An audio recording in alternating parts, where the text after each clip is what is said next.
Guten Tag, meine Damen und Herren, hier geht es um Autismus und heute um die emotionale Ablösung. Ein neurotypisches Kleinkind möchte am liebsten alle Situationen mit seinen Eltern teilen.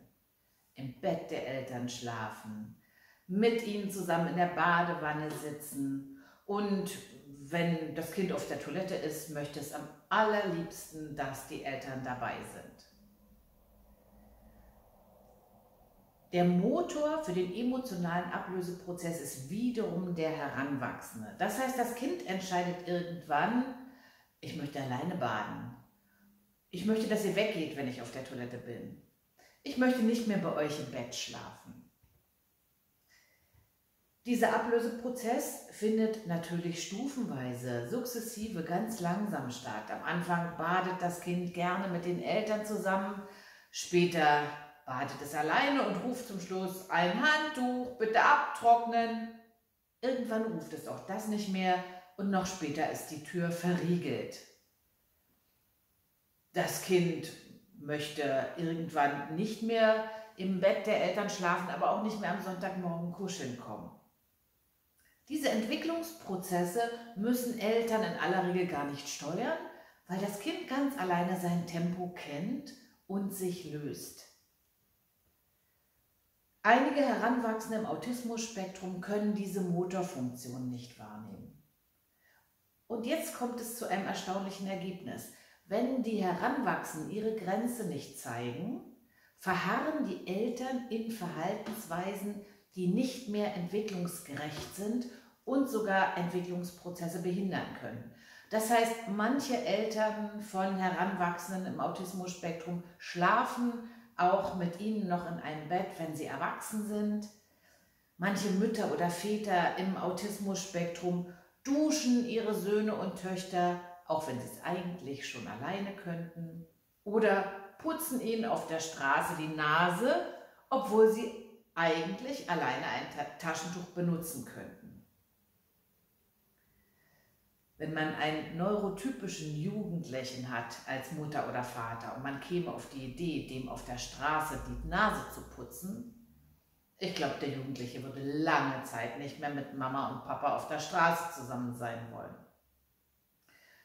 Nun gilt das Gleiche, wie ich es in den anderen Filmen vorhin schon erklärt habe.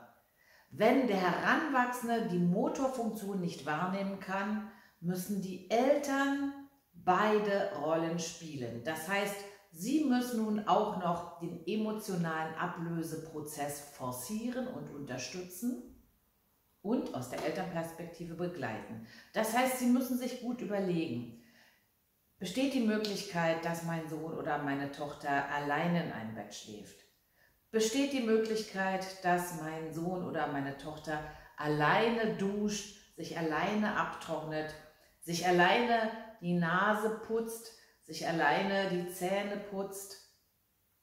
Kann der Sohn oder die Tochter auch alleine Strategien entwickeln, sich zu trösten, oder ist er oder sie immer darauf angewiesen, dass Mutter oder Vater das tun? Welche Strategien kann derjenige lernen, um wieder das emotionale Gleichgewicht zu finden? Das heißt, auch an dieser Stelle müssen die Eltern eine andere Unterstützung und Begleitung wahrnehmen als bei neurotypischen Heranwachsenden. Leider bekommt man ja seine Kinder nicht mit Gebrauchsanweisung. Das heißt, viele Eltern von Heranwachsenden im Autismus-Spektrum wissen nicht, dass der Ablöseprozess unter anderen Bedingungen verläuft, wenn das Kind im Autismus-Spektrum ist. Das heißt, sie brauchen diese Informationen und man muss ihnen helfen, herauszufinden, wie verlaufen denn die Schritte der Ablösung in der neurotypischen Entwicklung, denn ähnlich müssen wir diesen Ablöseprozess begleiten. Natürlich müssen wir dabei immer berücksichtigen, welchen Entwicklungsstand die Person hat, die wir da begleiten. Also auch welchen kognitiven Entwicklungsstand die Person hat. Aber dieser Ablöseprozess ist ganz einfach deshalb notwendig, weil Eltern meist vor ihren Kindern versterben und dann mit einem Schlag spätestens die Ablösung stattfindet.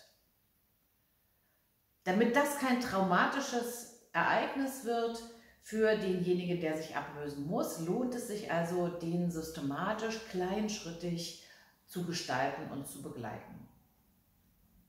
Wie der emotionale Ablöseprozess auch bei Heranwachsenden im Autismus-Spektrum verläuft, ist selbstverständlich individuell sehr unterschiedlich. Einige brauchen ganz starke Unterstützung, andere sehr viel weniger. Sie wissen ja, nichts ist unmöglich. Autismus.